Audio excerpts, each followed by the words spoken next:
Morning, good morning. It's a pleasure to be here today. Good morning with enterprising people. I'm just so happy and feel so privileged to be here on Kimberly Bailey Turo's show. And you've done such a phenomenal job. And wow, it's very humbling to have this opportunity to interview someone so talented and someone so committed.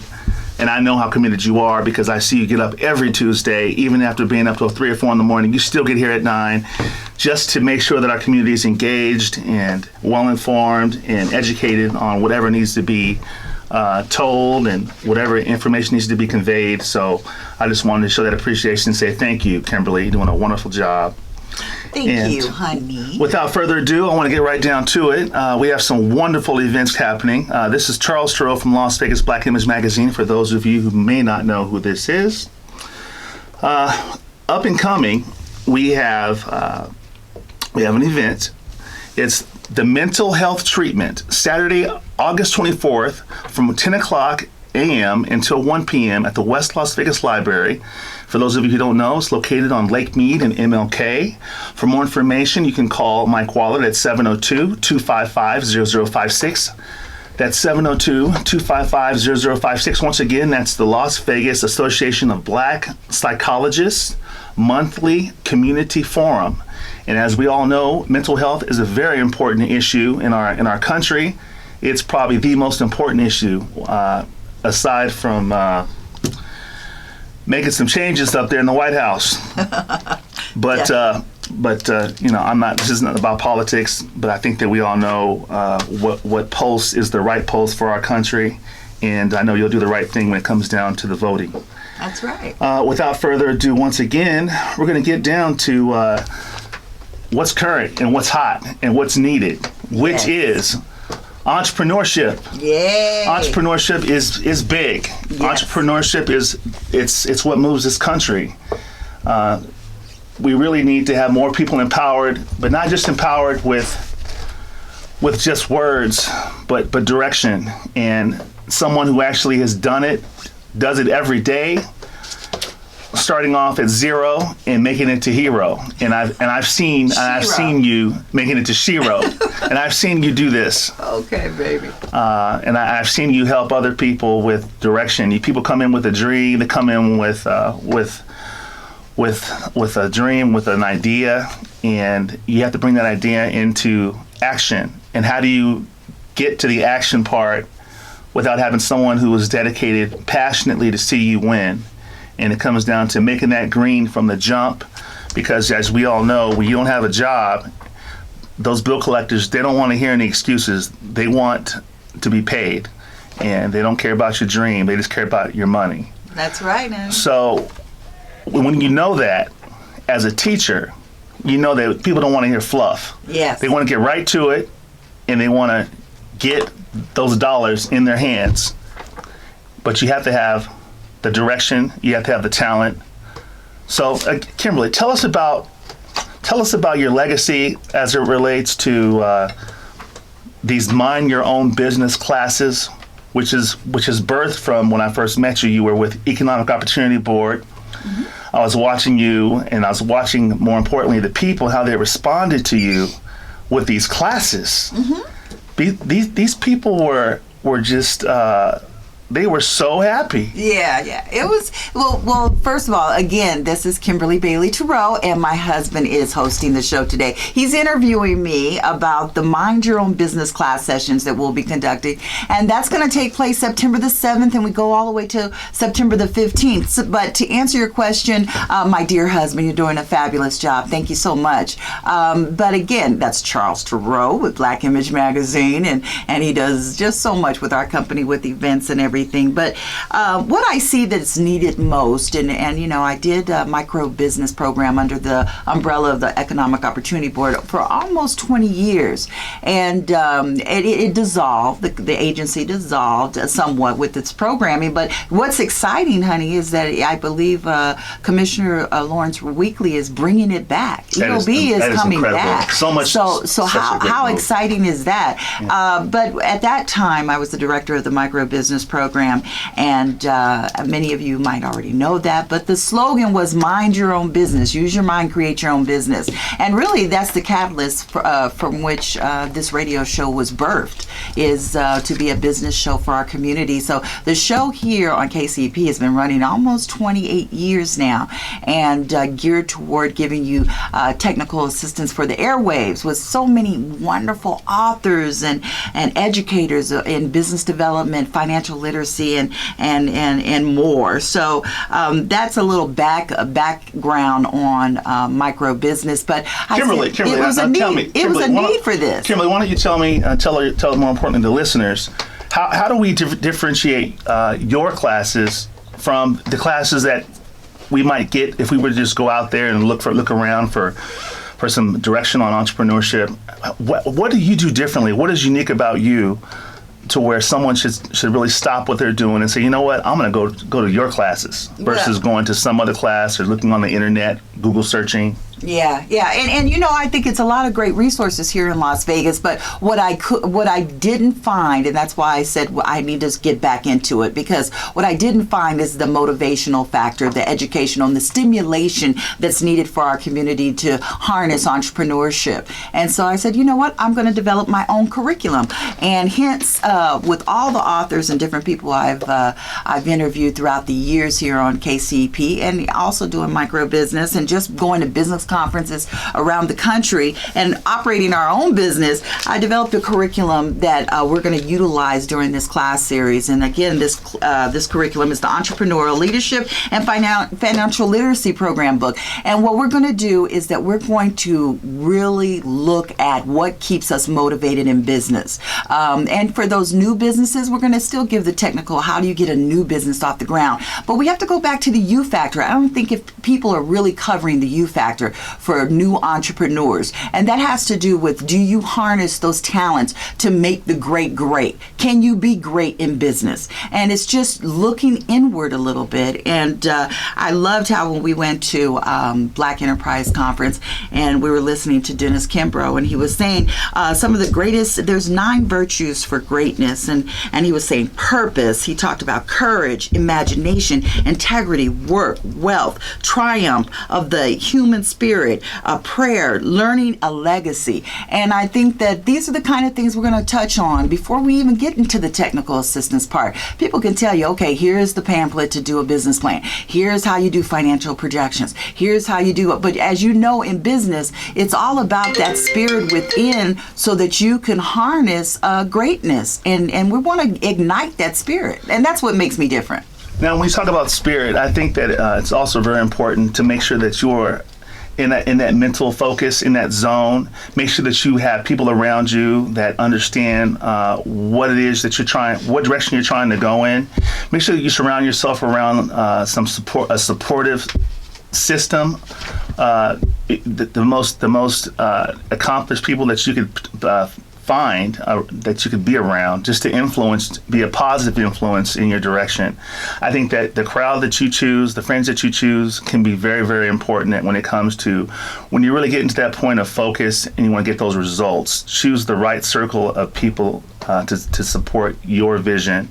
And because if you have a certain goal, but the people that are around you are not supportive to that goal, then you could definitely easily be swayed and lose focus, and that's one of the most important things that I want to point out. And that as it relates to when you're trying to educate yourself, when you're trying to get right down to the business, you don't want to have distractions, because those distractions determine what direction you're going to take. Right, and you have to, and I think my father used to say that. He would always say, don't lose focus. My father, Bob Bailey, would always say that. And he was a business development expert as well. So just watching him and my mother operate their own businesses, I started at a very young age. I was the girl on the corner with the lemonade. I knew that I wanted to have my own company. And now we've been in business for almost 20 years with CDA and all the events that we do, the Black Image Magazine. And with having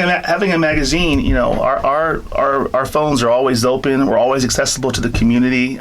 We've gotten a lot of phone calls from a lot of people, and they're calling us. They're saying, Kimberly, when are you going to start these classes? Because you planted a seed 25 years ago or more, and that seed has still flourished, and people are still calling to this day, and they're wanting to know when are you going to start these classes, and they want technical assistance. We get a lot of people that call us that are in crisis, and they're saying that we might be looking at a recession in the next 5 years. So as you know, some of the best businesses are birthed out of recession.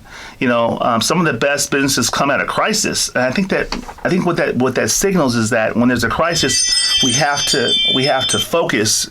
Because if you're in a crisis and you don't focus, you're going to be in a deeper crisis. So some really great things happen. Innovation really can be at its peak during time of crisis. And we get a lot of calls of people that are in a crisis, like right now. Yeah. And so when your classes start, now, I guess what I'm getting at is why is this important? Why are these classes so important to this community, to the Black community?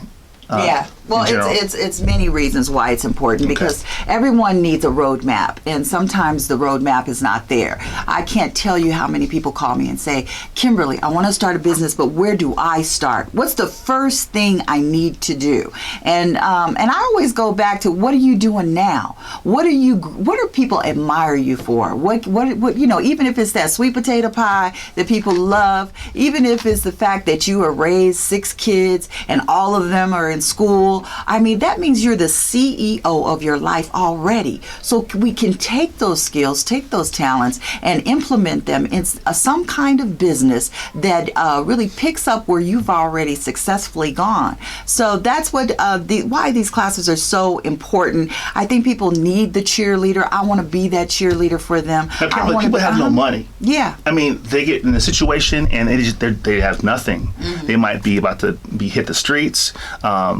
Nowadays, this is the digital world. You apply for a job, you might not hear from them because that's the system. They don't interface anymore with the person who needs to work. So what do you say to that person who has no money, who needs to get going and get that check in their hands? Because now, we got all these different cash apps, so the money can come quickly. But what do you say to that person who just needs to generate that cash flow? And again, has talent? What's the first thing you say to them? Well, the first thing I say to them is sometimes we run after the dollar bill, but we don't run after the knowledge. Okay. Sometimes we have to run after the knowledge more passionately than we should run after the dollar bill, because the dollar bill is the result of great work. The dollar bill is the result after you have harnessed your talent, packaged it up, and then you serve it to the world. But there's the entrepreneur, there's the hustlepreneur, and the hustlepreneur is something that we have to really harness within our spirit, because if you do that sweet potato pie really, really well, then you have to think about, okay, what are my unit costs, what's my food cost, how am I, because you have to work out some kind of budget. So you first have to really look at what you're doing before you get out there in the marketplace. Who are your competitors? And that's what we're going to talk about, and we're going to have the experts come in and show you that. But if you don't have the money to start a business, I'm telling you that you don't need the initial dollars to start the business. You need the information and the resources, because if you have the information and the resources, the money will come. But you first need the education to stimulate the revenue so that your business can flourish. If someone takes your class, what are they going to get from it? If they take my class, they're going to get life. If they're going to take my class, they're going to get life. Because the thing is that we feed, as a couple, as a married couple, we feed life into each other each day, because we have to come up with a new spirit, the new. And what I love about the Mind Your Own Business classes, again, they'll be taking place September the 7th, starting at the West Las Vegas Library. And the reason why it's so significant is because it's right within our community.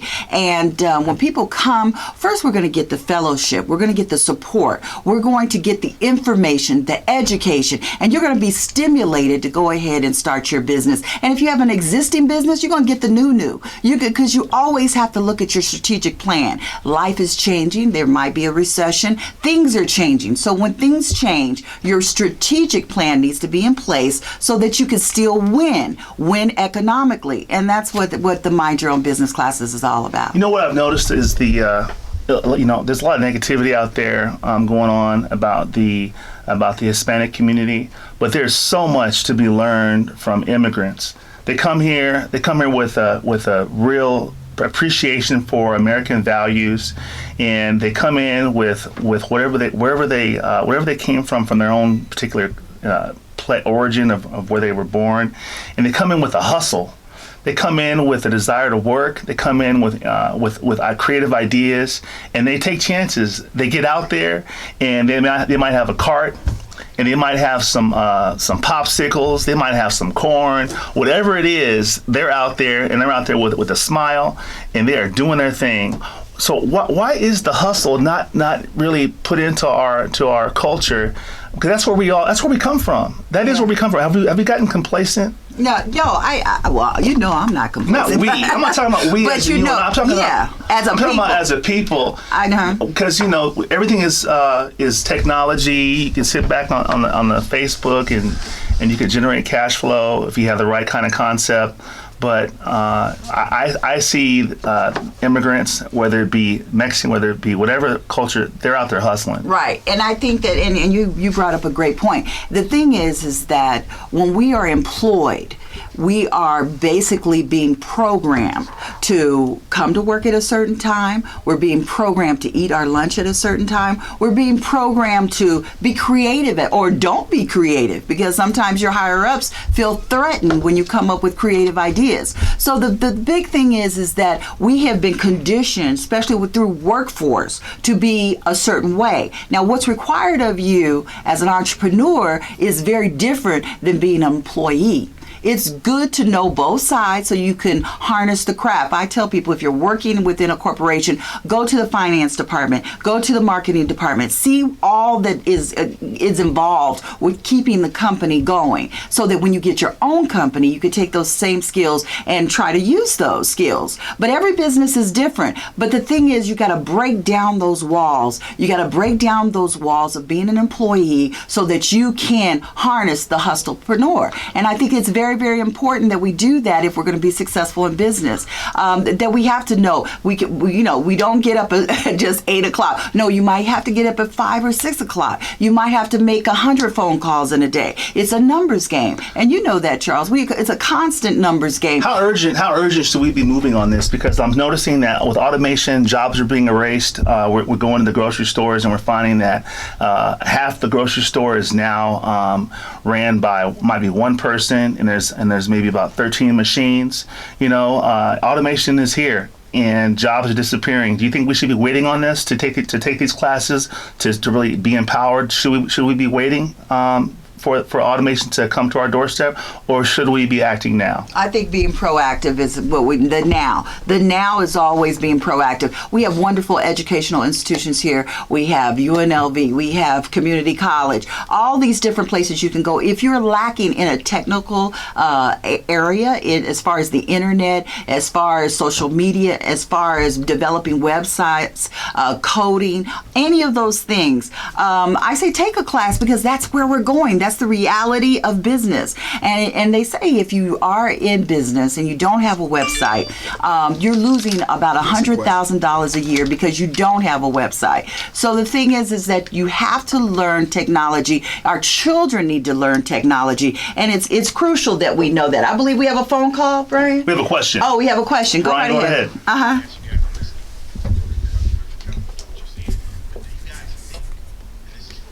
Yes.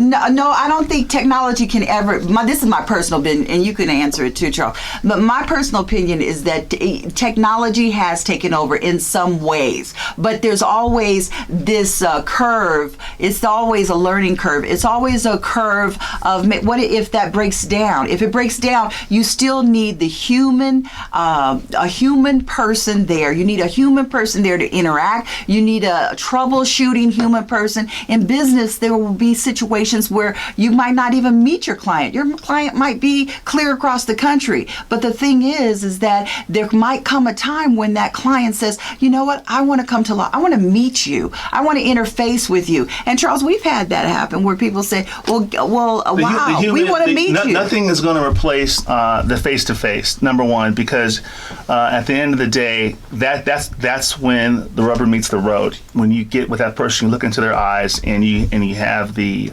you break bread, so to speak. That is when you really know you have something that's real. So I think this technology train is coming. It's here. It's coming at us like at 100,000 miles per hour. It's coming quick. So the best thing to do is for us to jump on that train and figure out where we fit in, and we have to find our role, but we cannot ignore it. We cannot think that we're going to be safe. We have to find out where we fit in, and we need to make sure that we're aware of all the different opportunities within technology, because I'm sure you all remember when Facebook came, all of us said, I'm not getting on Facebook, this and that. The whole world's on Facebook. If you're not on Facebook, then you are out of the loop. So you have to jump on, find out a job that you feel that you can be happy with within technology, and incorporate that into your daily plan. Because if you don't, you will be left behind. I give it maybe 3 or 4 years, if that. Things are happening so quickly with our economy changing, automation, recession. All these companies. You look at Amazon. What Amazon is doing as it's changing, it's a disruptor. So you have to jump on the disruption and ride it like a horse. You just jump on it and figure out where you fit in, so you can continue to be competitive and not have any excuses when they tell you you're laid off because of the changes that are happening. So just find your role, and I'd say do it quickly. And when Google's coming to Vegas, which is exciting. Amazon's coming to Vegas. I'm not so excited about Amazon because I heard that the jobs are paid very, very low, but that's a disruptor. But again, you know what? You just make sure that you become talented within the area of technology. Find your niche and spend time on it. I'd say every day, because it's good. It's what's going to save you the next 5 years. That's right. Now, Kimberly. With regard to your classes, I know is technology you're going to be infusing any technology into your classes, because obviously we're all not trying to sell corn on the corner, but the hustle is what I'm talking about. Now, are you going to be helping us prepare for technology as it relates to moving forward in the future through your classes? Yes. We're going to have the best IT people there to talk to you about developing your website, understanding coding, all of those things, and even just utilizing your social media. You know how we utilize it, and we've become very, very successful with different activities. Caravan for Mammogram, when I first did it last year, I only utilized my Facebook page. I still had 150 black women come out for it. And again, it will take place on October the 5th at Dr. Annette Mays' office. But this year, we're trying to get at least 350 black women, because people say, well, you're targeting African American women. Yes, we are, because we're the first to die from breast cancer. So this is just another example of utilizing your social media to make profits. And you can, even though it's a free event for our community, there's avenues for sponsorship, and that's what fuses inside the business. So all of that, you have to constantly be innovative, creative. It's also the business. Networking. I noticed Yes. all the women came together, and they were networking. They were fellowshipping. There was friendships being cultivated. So I really encourage everyone to come to this wonderful event. I say men who have girlfriends or wives, come out there to support your girlfriend or your wife, because there's nothing more important than women's health. And I think that when you engage in that type of positive atmosphere, it's a great opportunity for you to just have that have that new relationship start. Charles, and that's what being a business person is about. We only have a few more minutes, but I want to, if you have a question about the Mind Your Own Business class sessions, again, beginning September the 7th at the West Las Vegas Library, give us a call right now. You could ask me any questions that you might have. That's 702-647-3688. Again, it's going to be at the West Las Vegas Library, September the 7th, September the 8th, September the 14th, and September the 15th. There's 4 class sessions, and please go ahead and give me a call to make sure you leave me your email address so that I can send you the paperwork. Again, you can call us at 702-615-8216, or you can email us at cdalasvegas@gmail.com. That's cdalasvegas@gmail.com, and I'll email you right back the information. But listen, honey, I want you talking about excuses. All high achievers make choices, not excuses. Live up to your potential, dream big dreams, commit to excellence, clarify a clarity of expectations, sense of direction, find your area of excellence, separate facts from opinions, responsibility, initiative, discipline, accountability, manage time and priorities, see yourself as self-employed, get around the right people, mastermind, commit to lifelong learning, develop resilience and bounce back, positive mental attitude, focus on customer service. That's a lot. I just wanted to sit That's that a lot of good stuff. Good stuff. So I wanted to get that out there. Yeah. We all need and that's what you're going to get at the Mind Your Own Business classes. So again, even on Facebook, leave me your email address and I'll send you something, because this class series is going to be monumental. And I said I've been doing the radio show now for how long? For almost 28 years. Yes. So the thing is that by doing it for that long, I've accumulated all of these business books. So if you come to every class session, you can pick whatever business book you like. You get a free book for coming to the class sessions. So we have over 3,000 books in my garage. So we're going to be giving free business books. It's going to be exciting, and it's going to be fun, and it's going to be educational, and that's what we need. We need to fellowship, we need to help one another, and we need to really prepare for the upcoming years, and let's get this business off the ground. That's right. Let's make some money. Yeah, and if you're just tuning in, Donald Marquez is coming in, and he came through the micro business program, Mind Your Own Business. So we're so excited, and we'll to get all of our insurance information from him. But again, we want to thank the Southern Nevada Water Authority, Power 88, KCEP, and Las Vegas Black Image Magazine, and you too for being enterprising people. All right, teamwork makes the dream work. That's right.